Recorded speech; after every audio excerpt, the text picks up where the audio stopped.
खुलुमबाय लोगोफोर आंनि रिंखां बर' YouTube चेनेलाव नोंथांमोनखौ आरोबाव फिन खेबसे बरायहरबाय। लोगोफोर दिनै आं नोंथांमोननि गेजेराव मोनसे गोदान भिडिअ लानानै नुजाफैलायबाय। अन्नानै भिडिअखौ जोबजासिम नायलांबाय थादो आरो जुदि भिडिअखौ नायनानै मोजां मोनो लोगोफोर लाइक शेयार कमेन्ट खालामनो दाबाव। लोगोसे चेनेलाव गोदानब्ला चेनेलखौबो अन्नानै एसे साबस्क्राइब खालामनानै होदो आरो लोगोसे बेल आइकनखौबो थुदो जाहाथे आं भिडिअ होयोब्ला नोंथांनिसिम थाबैनो सहैनायनि नङा होमबा लोगोफोर। थुदो बिदिब्ला आं भिडिअखौ स्टार्ट खालामनोसै। लोगोफोर नै अर्गेनिक मुलि बानायलायनोसै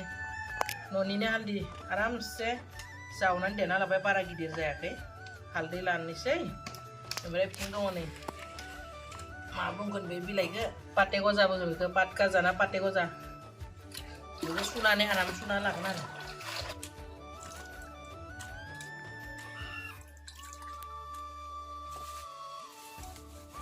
बेलाय नै मैथ्रु बिलाइ न'आव दंखायोना आरामसे माबाना लाबाय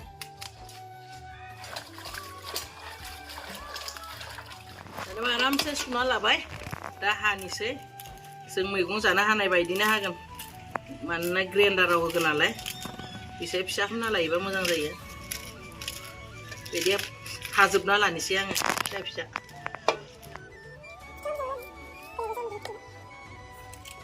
दाउ फ्राम थाब्लाथाय बेफोर माने माबाया थाथारनांगोन आरो आंनियाथ' दाबो सजनाखौनो गायनानै लानो हायासै थांजाया आंनाव गायबाबो थैबाय थायो दा बे पाते गजा मैथ्रु बिलाइ बा मैथ्रु बिफां बेनिफ्राय हालदै बे थाथारनांगोन आरो थ' न'आव थायोब्ला एसे माने बेराम जायोब्ला थाब थाब माने बानायना होनो हायो दा आंनिया न'आव थानायखायसो दा फाटाफाट बानायना होनो हासिगोन आरो एकदम माने दै खिदोना बेनि थाखाय बेखौ आं सानथाम लागातार होगोन होमबानो दाउफोरनि खिनाया हामो लोगोफोर थ' नायदो दाउफोरा एकदम बोरैबा दुरबल जादों खिनानै माने बिदि खिनायबो जाद्रायाखै आरो दै खिदो पानियानो गुफुर खिनायबासो दाउफोरा एकदम माने माबा जानानै थैखायो दुरबल जानानै थ' बे दै खिदो दै खिनायनि थाखायनो आङो बेखौ होनो थाखाय माने रेडि खालामगासिनो दङ नायलांबाय था मादि खालामो दा आङो अलरेडि हानानै लाजोबखाबाय बे पाते गजा आं मोनसेयावनो बासनाव लानोसै गावबा गाव देगोन आङो बेखौ एक्सट्रा देगोन आरो नै बिथिं मैथ्रु बिलाइ हाना लाबाय दा आं ग्राइन्डाराव आरामसे मिक्स खालामग्रोनोसै नायदो नै बे पाते गजा आरो हालदैखौ देखांनानैनो माने आंनि बे ग्राइन्डार खुरैयानो देग्रायानो गाज्रि जास्राबाय माबा नटआनो गस्राबाय दा नैया बेखौ आङो थौसियाव देदोंमोन लोगोफोर जाथ्राखै जांगावगावबो दा सन्देह जाबाय रोसि ओंखारा नायनोसै आंनो नांगौखिनि ओंखारा मेसिनारि बुस्थुफोरदो माने बे बिशाल मार्केटनि मना बिराद मोजां जायो बेयाव सरनो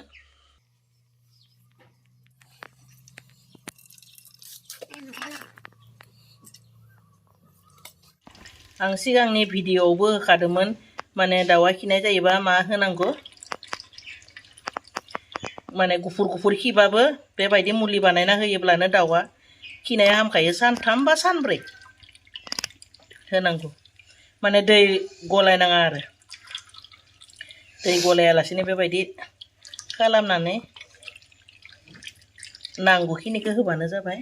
दा बे साबाखौबो आं गारा बेखौ आदाराव होगोन आरो आरामसे आदाराव गलायना होगोन दा आंनि नांगौखिनि ओंखारखाबाय नै लोगोफोर लाथा आरामनो पाते गजाखौ खालामना लालायनोसै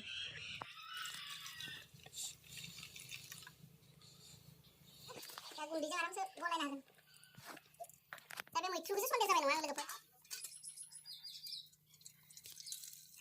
एकदम माने अजनबो जायो आरो दाउआ बिराद थाबनो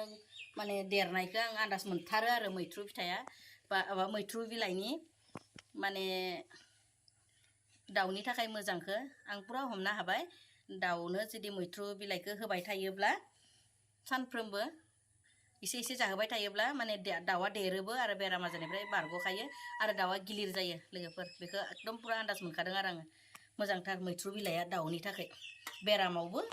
आरो देरनायावबो आरो गिलिर जानायावबो थ' दायो आङो बेखौ रेडि खालामना लाबाय आंनि दाउआ दायो आं जाखिनि दाउआ एसे दै खिदो बिसोरनोसो होगोन नालाय 150टा दाउनो आं होगोन आरो थ' 150टा दाउनि थाखाय आङो आरामसे माबा लानोसै आरो 40 ml लानोसै लोगोफोर मेंजोब्बाय नागिरनानै माबा 30 ml नि मोनसे माबा दंखायोमोन आरो आंना अबाव थाखो आन्दाजानो गैला गोमाबाय मोनासै दा बेयो 15 ml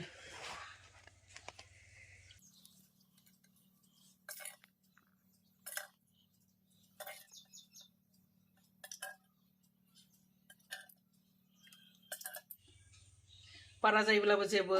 टेनसन गैया बानायबाय थानो बायोसो नङा होमबा खनसेयावनो बानायनानै माने फ्रिज थानायफोरनिया फ्रिजआव आरामसे दोननानै होनो हायो मुलि बायदि एसे मुलियानो आरो बेयो बेखिनिखौ आङो आरामसे गाबोन होसिगोन आरो लोगोफोर थ' बेखौ आङो दायो आंनि दाउआ जिखिनि दै लोङो बिसोरनो हैनोसै दै दुंबुरबुराव गलायना होनोसै आरो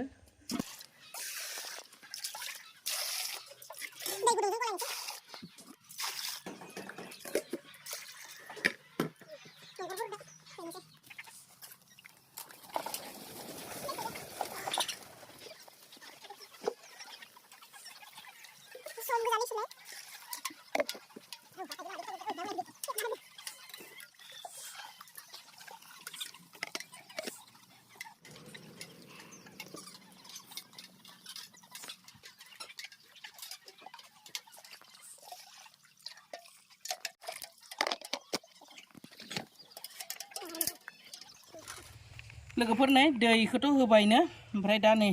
बेखौ आरामसे आदाजों गलायना लानोसै ओंखाम एसे गोजां दङमोन बेखौबो दिनै होनोसै ओरैनो ओंखाम गोजां होआ दे आङो दिनैसो होनो नागिरदों एकदम गुजुबाय थानाय लोमजाबाय थानायखायनो ओंखाम गोजां एसे बारा जाबायना बेखौ आं जालिया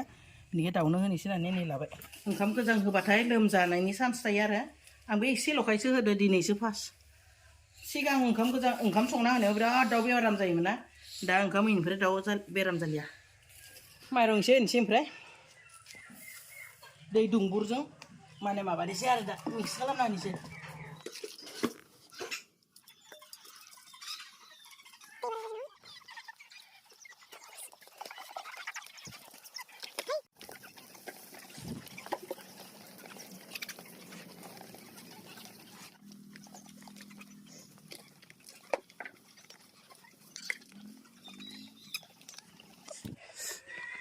लोगोफोर आदारखौ आरामसे गलायनानै रानना लाखाबाय ओरैबायदि रायखस बे बेसा बे रुमनिखौ फानजोब्बाय नालाय आङो थ' बिसोरखौ बै रुमनिफ्राय दायो बे रुमाव लाना फैगोन आङो नायलाय बोरै रायखस बायदि खालामगोन बिसोरो माने मोदोमावनो बिरखाव बिरसि खर'फोरावनो गाना होयो लोगोफोर बिनि थाखायनो आदार होनो बिराद प्रब्लेम जादों कायदा बानायनांगौ जायो दा नायदो लोगोफोर आं खुलिना होनि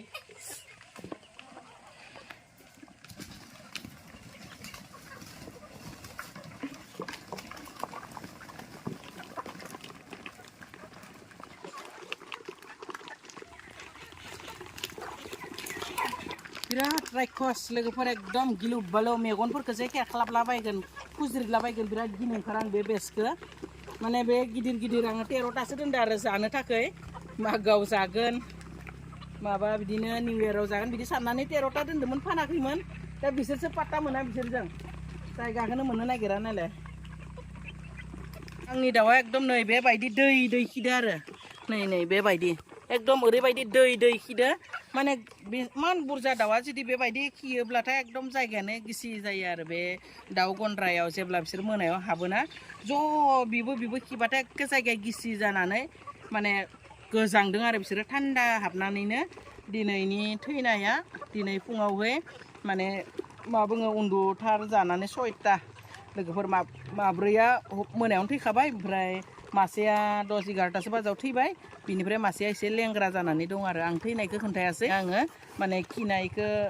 थाब फोसाबनांगोन होननानै दिनै अर्गेनिक न'आवनो मुलि बानायनानै होबाय बे मुलिखौ जुदि आङो सानथाम सानब्रैनि आगोलाव होनाय मोनबा बेबायदि जाथाया जानाय नङामोन मानोना आंबो एसे देहाया लोमजाबाय थानायजों बादों मावनो जि जाथोसै आरो होननानै आं बिदिनो